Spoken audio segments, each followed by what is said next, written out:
Hello, friends. Welcome back to the Kumbi-Gikku Show on the GK Sports India YouTube channel.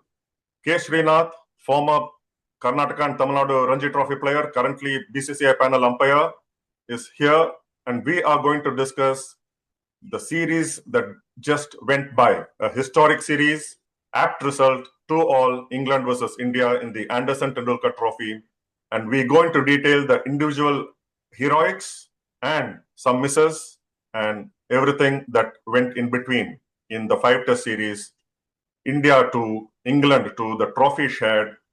Sri, welcome. How have you been since the last review we did in the Kumbi-Gikku Show reviewing the test match? Thanks, Jiko. I've been very well and really took some time to sink in the fantastic result. 25 days of enthralling cricket really put everybody on the edge of the seats.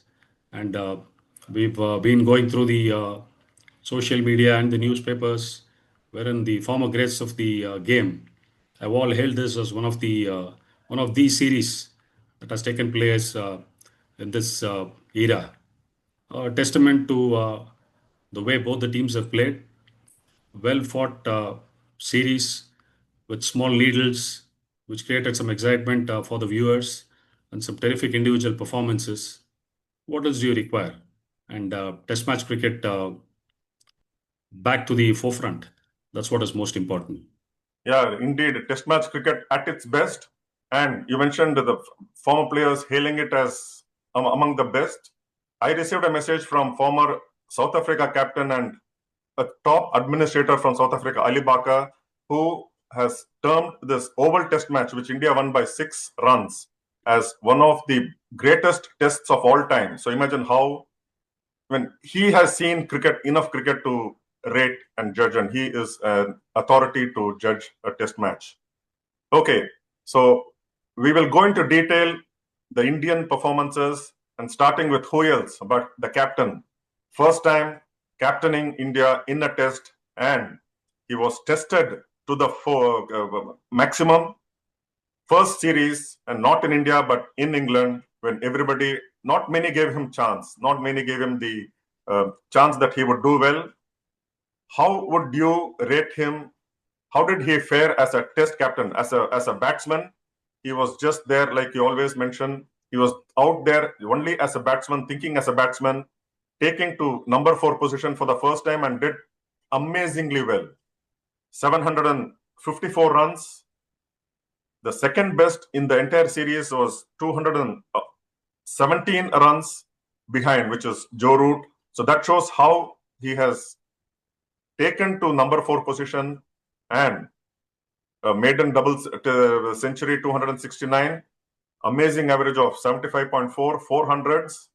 Shubman Gill as a batsman, yes, he gets 10 out of 10, but as a captain, how did he fare overall? Well, as you mentioned, not many.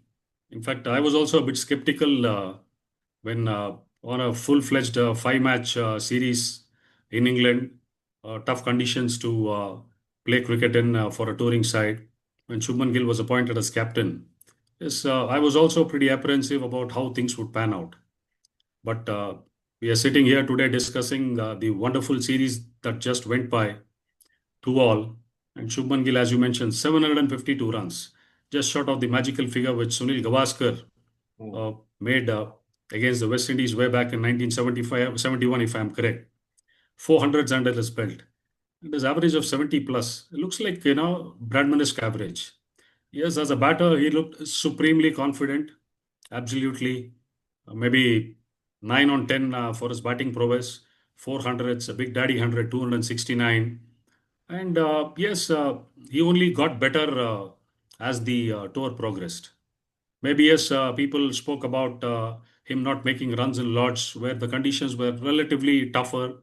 And of course, in the last game, wherein he was run out unfortunately in the first innings and got out to a good ball in the second. But all those behind, I think he grew really big in stature. If he had followed his numbers before this tour, he was around 30, 32, averaging as a test batter. Of course, he was opening the innings and batting at number 3 rather. And post this tour, his average has swelled up to the mid 40s, which is going to be seen in the years to come by. He's going to be a dominant force as a batter in world cricket in the years to come by. He showed tremendous calmness, and he rallied the team around his shoulders when there were good opening starts and India raced to a good start. He was always there making those big runs. Coming to captaincy, I think he blew hot and cold. At times, he was lost when England was on a carnage. They were scoring at excess of 5-6, and he was lost. And I thought that that was a phase wherein he didn't know what field to put and which bowlers to use. But overall, this tour, per se, in terms of his leadership skills, he went in with a relatively new side, young look side, which a lot of people say that this side was under transition, and he was a leader, maybe one among the boys. But post this tour, I believe that he's become a leader, a man of a lot of strength and skill. And from here on, I think this tour would have certainly made him that much stronger mentally. Basically, captaincy is all about gaining the confidence of your players, rallying around them, giving them that confidence, saying that they are good enough here because you are representing your country. I think this is the biggest honor cricketer can get. And somewhere communication looked a little bit dicey to start with, but then he became quite open, and he was there calling the shots.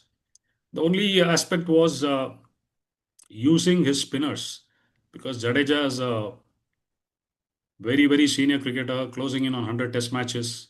He's had enough experience and a third tour of England, apart from KL Rahul. Maybe I thought at times he could have used Jadeja, who played in all the five test matches, and also Washington Sundar. He had a good run with the ball in Lords and in the last test match. Maybe could have been put to use a bit more at times rather than relying only on the prolonged three seam attack. But for that, he's had an outstanding series both as a captain and as a batter. As I said, 9 on 10 as a batter, 8 on 10 as a captain. He only can get better from here on. There's a bar benchmark that's been set. I think the bar will only be raised from here on. And certainly without KL, without Rohit Sharma, without Virat Kohli, and he didn't have any of them to fall back upon for advice or guidance. And still, you have been very generous, giving 8 out of 10. I was looking at around 7.5 out of 10. But still, 2-2. How many captains would have won in their first assignment in England as Test captain of India would have come back leveling the series in their first assignment? That's something you have to give Shubman Gill, and also he had the wherewithal. He had the resources to do them, be it with the bat, be it with the ball. You mentioned about pacers and spinners. Pacers, for the record, took 70 wickets in the entire series, whereas spinners, and you expect that in England, 14 wickets between Jadeja and Washington Sundar, both of them 7 wickets apiece. And also mentioning about Gill taking his average to 40 or over 40 post the series. One player who should have been constantly averaging in the mid 40s for his skill is KL Rahul. Despite his 532 runs, he still averages in the mid 30s. 35 point something is what his average stands as on date. KL Rahul, he grew as an opener, took on the responsibility as a senior batsman, and he was, perhaps in the absence of Kohli and Rohit, he was one senior that Shubman Gill looked up to, didn't he? Absolutely. When the team was announced, and we had a discussion before that, saying that in fact I had put my money on KL and said KL should be the captain for this tour, and maybe Blood Shubman in a home series. Having said that, a senior pro and 60 odd test matches, the world knows what sort of a quality player he is, and obviously he also knows. Unfortunately, a lot of injuries in between hampering his progress, and as you said, many a times you can't hide behind statistics and numbers and say, Mm-hmm. the player has not achieved what he was supposed to.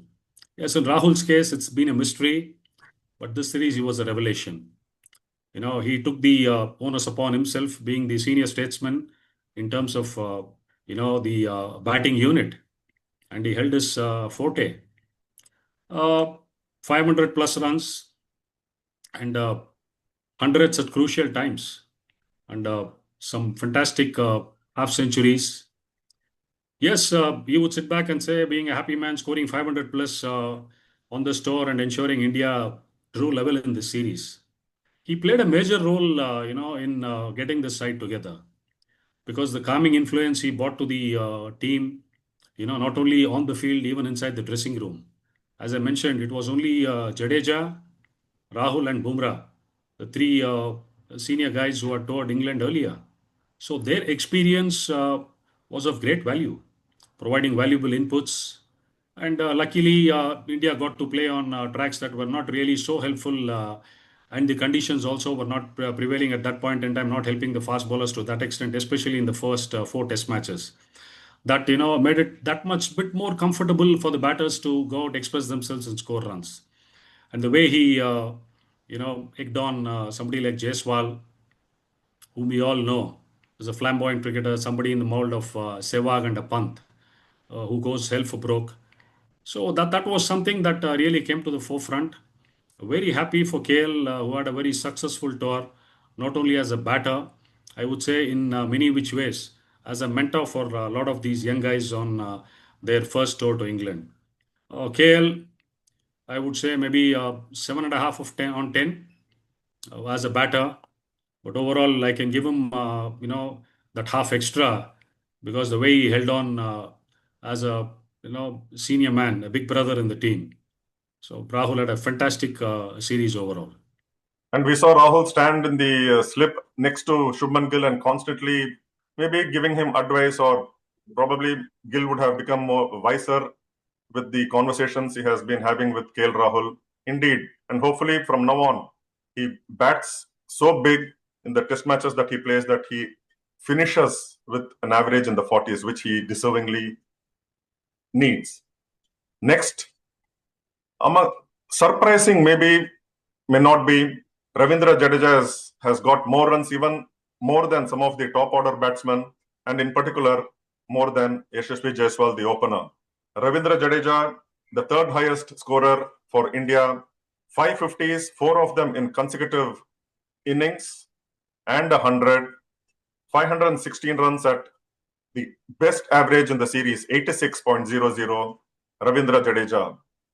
Many expected him to do well, or what he is known to with the ball, but then he exceeded expectations with the bat. Truly an all-rounder. Well, it's always been a case wherein Jadeja, maybe in the last 2, 3 years, it's become a case wherein he's batted at 6 or 7. Otherwise, it was always in the lower order when he managed to, string partnerships with the tailenders. But here came a case wherein he was batting at 5 and 6 as early as that. And nobody had any doubt about his ability as a batter. Mind you, he's made triple hundreds in first class cricket. So that shows the prowess in India. When you play on turning tracks, it's not easy against the might of the spinners to make those runs. So mind you, he's somebody who's really stepped up, as a batter in the last 2, 3 years, and it was refreshing to see him, again take up that mantle of a senior pro. What was expected of him? Not only his bowling prowess, everybody knows that he can get the ball in the right areas and he can be stingy most of the times. When there is little bit assistance from the pitch, he can be devastating. So though he was not, really wrecker in chief with the ball, with whatever limited opportunities he got to bowl, he was, consistent and but at least able to put the brakes on the scoring. But as a batter, you mentioned four consecutive 50s, which was a record of shots, and batting at 5 and 6, many a times tough conditions, holding on to the top. He was in fact a link or a bridge between the top order and the lower order. That was, something really refreshing to see. A senior man who's been around the circuit for a decade or so now, and also his, partnerships with Washi. That was the key. that brilliant partnership which got India out of jail in Manchester. That was when the self-belief in the Indian side grew that much bigger. They were able to come back stronger within 3 days span and pull off what was one of the most historic games Test cricket was ever seen.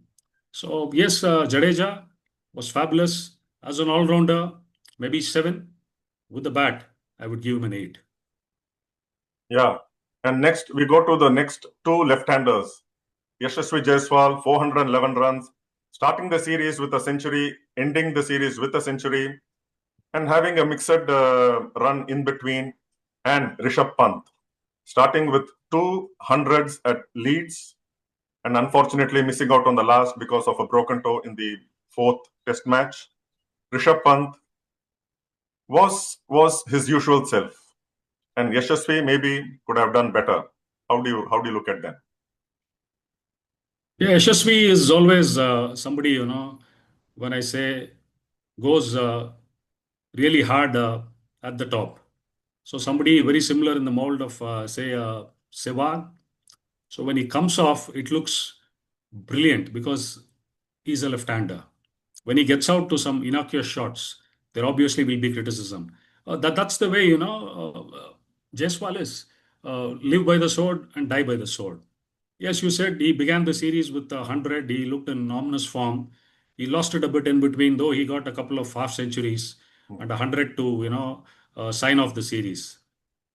Again, somebody in his early career, he's got a liking towards this English attack.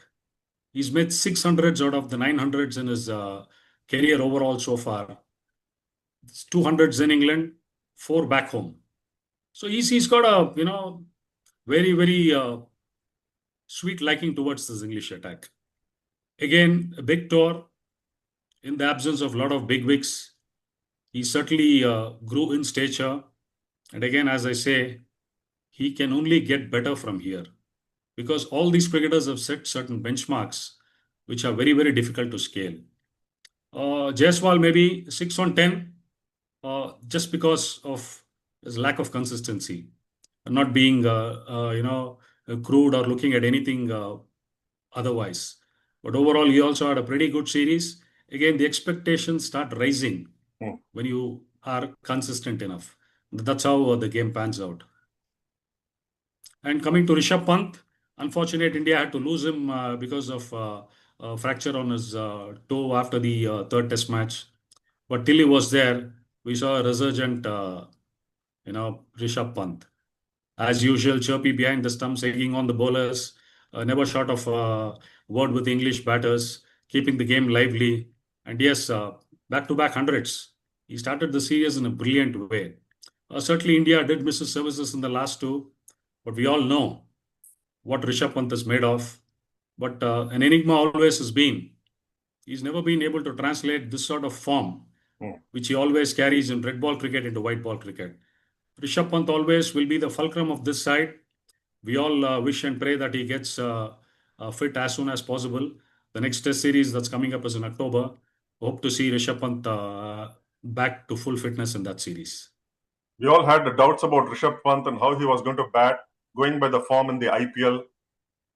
He didn't get many runs, but he's finished the IPL with 100, and there he took on that confidence, and we saw the Rishabh Pant, like you mentioned, big in red ball cricket, but not the same in white ball.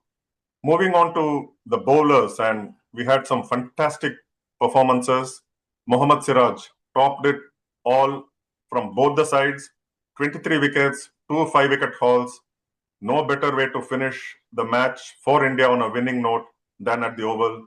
3 wickets out of 4 that India needed on the last day, and he delivered. And especially after what happened the previous evening, where he held the catch, stepped onto the rope, and Harry Brook was just going berserk after that life he received on 19. Mohammad Siraj, he has been a workhorse, hasn't he? Playing almost everything, every game, be it for India, be it for the franchisee. Does he not need a break? How his workload being managed, Sri? Can you give some more insights into Srinath vis-a-vis maybe Jasprit Bumrah? Yeah, it's become a talking point now, and yeah, it's a time that there is a guideline that's laid out, and having known Gautam Gambhir to be a no-nonsense man, he's somebody who's put the team above individuals. That's what we've been seeing in the last 1 year. And obviously, there has been news saying that there's going to be discussion with the top brass of BCCI saying that how this would be looked into the future. Yes, coming to Siraj, I think you tell him that there's a game India is playing tomorrow. Off the flight, he would straight away be in the whites and he'll come and bowl for you. You said that he turned out in every single game in IPL with a 9-day break, came back to England, played in all the five test matches. All the five test matches, bowling in excess of 180 overs. See, 23 wickets is a testament to his hard work, his skill. I think more to do with that is his commitment and passion. Mm. When he speaks his heart. He says, for me, it's representing the country, which is the pinnacle, which obviously is for every cricketer. And the sort of show he put up. And, there have been the opponents who've been so graceful enough. People like Harry Brook, people like Joe Root, Ben Stokes, they've all acknowledged the fact saying, Siraj was coming hard at you every single ball he bowled. He was not bowling at 120, 125. We all felt he was jaded, but he was coming at you at 135 every single ball he bowled. I mean, what else would you, require as a cricketer? 40 odd test matches for the country. I think in the last 18 months, he's not missed a single test match due to fitness. He played all the five test matches in Australia. Post that, now coming into England after a long IPL, he's played in all the five test matches. It's not about being a workhorse. When Bumrah missed out on the two test games, he had to spearhead this inexperienced Indian bowling attack and also be a workhorse. So it's not easy to be a spearhead. That becomes easy when Bumrah comes in. But being a spearhead and do the bulk of the bowling also becomes a problem because a tired body and a tired mind becomes always an issue. But Siraj never showed a sign of it. I mean, he was fantastic. If you look at both the sides, if there was one standout bowler in this series who made a difference to the end result, it was Mohammad Siraj. And I will still maintain he was my man of the series from the Indian side. They gave it to Shubman Gill, but he deserved every accolade that came his way. And Siraj, like you mentioned, 5 tests in Australia, in between IPL, all the 15 games for his franchisee Gujarat Titans, 5 tests in England. How do you manage his workload? And I want to ask this question, which many ask me, friends and senior citizens friends. Jasprit Bumrah picking and choosing test matches for India, considering his body and his fitness levels, his body, what he has gone through in the previous years. Are players right in choosing the matches that they play for India? We were told by Ajit Agarkar that he was going to play only 3 matches, which he delivered, yes. But then, how do you look at the overall scenario? Now, and this is not to take away any credit from Bumrah. We know what a match winner he is, what a unique bowler he is. But overall, players choosing matches for India, what does it say? It's like, I see most of these players fit enough and they come on the 2-month window to play IPL on a regular basis. I mean, people could argue saying it's just 4 hours spell they need to bowl and they're going to turn out for 14, 15 games depending on, the teams making it to the playoffs. But the amount of travel that is involved, games you play, on short turnarounds, all these things take a toll. Uh, I mean, if people complain about niggles and aching bones, saying that, I can't turn around, I can't turn up for a game on this particular day, it's not on. See, however big a player somebody might be, end of the day, when you're representing your country, there's nothing bigger than that. I think this is going to be a issue that's going to be discussed on a largest. And to me, what surprised me was we are still in mid of August, and the next Test match series is in October. I mean, what stopped Bumrah from turning out to play on a green top, which would have been like bread and butter for him? Play a game, he would have maybe finished the game in 3.5 days. You're putting up your feet, resting your body for the next 2.5 months. Because certainly I don't look at Bumrah being a part of the squad for the Asia Cup. Definitely is not going to turn out for that. So when you've got ample about 60 days time to recover and get back, so how does Siraj manage that? It becomes a question mark. I mean, is the yardstick the same for everybody in the side? Is always going to be questioned.